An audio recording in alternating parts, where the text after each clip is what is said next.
In her humble meadow, Joan heard voices from heaven calling her into combat. She left to save her country, the sweet child commanded the army. That is an excerpt from a canticle written by Saint Therese about Joan of Arc. Joan of Arc was born in Doremy-la-Pucelle in 1412.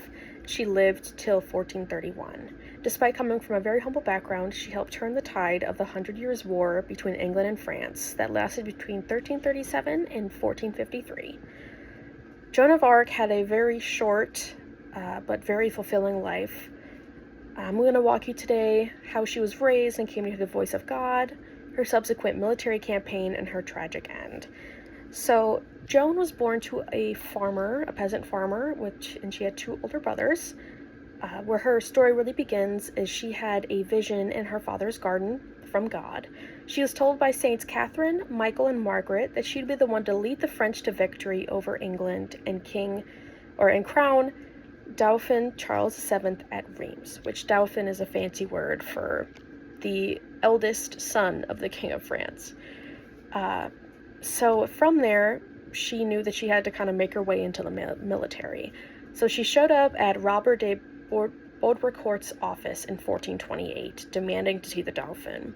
And this did not go over very well because, 1, she was a woman, 2, she was incredibly young, and 3, she claimed to have visions from God, which was not very common at the time, where you kind of got laughed off.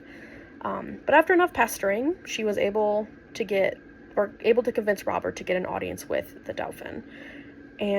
But the Dauphin had a couple of tricks up his sleeve. He had to test her to make sure that she was the real deal. So he dressed as a courier to try and trick her in the court, but just to make sure that she would know who he was, and she did. She walked up to him and addressed him as the true king, and said some things to him that he had only said in prayer, and so he knew from there on that she was the real deal. From there, she was sent to Orleans. A siege had been underway at that point for about 5 months. When she first arrived, she called for attacks on the weak points of the English line. She was ignored because of her lack of military experience, more than once, but she made sure to rally the troops and keep morales high. After enough convincing, she led an assault on one of the weak points she had brought up previously, and from there, it was a success. She successfully attacked several more weak points and broke the siege. Despite having a chest wound, she just kept going, and just 9 days after her arrival, the siege of Orleans was no more. She did a great job ending it. This victory led to a lot more people backing Jones and believing in the cause, and she was one of, if not the biggest factor to Charles VII being crowned king successfully. And there were also several military victories due to Joan's inspiration, but King Charles VII was crowned in the Reims Cathedral in 1428 with Joan of Arc by his side. From there, Joan led several successful battles while serving under King Charles VII, and she was undefeated. Just when the French had hopes of winning the war, Joan of Arc was captured by the English in 1430. Joan was held in Rouen by the English and was tried for heresy. Now, at the time, if you were tried for heresy or any other religious crime, you were held in a religious prison tended to by nuns most of the time. Now, she was held in a secular prison and instead had male guards that she was harassed and threatened by constantly. She was questioned relentlessly by the judges who tried to trick her because they honestly didn't really have anything on her. She was a good Christian, she was a virgin, and the local priests didn't really feel like messing with her just because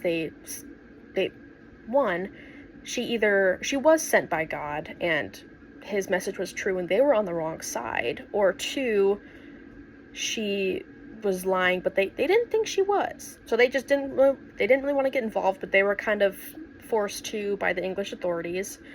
But in order to prove her guilty, they had to get her to confess to lying about the visions. She held her stance until she was threatened to death with fire, which is fair.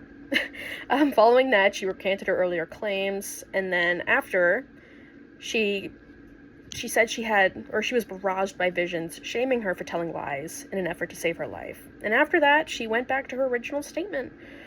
and she was sentenced to burning at the stake for heresy. She was actually burned 3 times just to make sure that she was well and truly dead. From there, her ashes were thrown in the River Seine. Following her death, her trial was reviewed as soon as 1452, and it was found as invalid. She was deemed innocent and a martyr, which is too little too late. She was canonized and is a patron saint of France to this day. So, Joan of Arc will continue to live on as one of the most influential women in history. She's an inspiration to all women and just people in general. But Joan came from a very humble background, went on to become a brilliant military strategist. She died as she lived, loyal to God. And whether you believe that Joan was led by a higher power or not, it's undeniable that she had a remarkable impact on history. Thank you.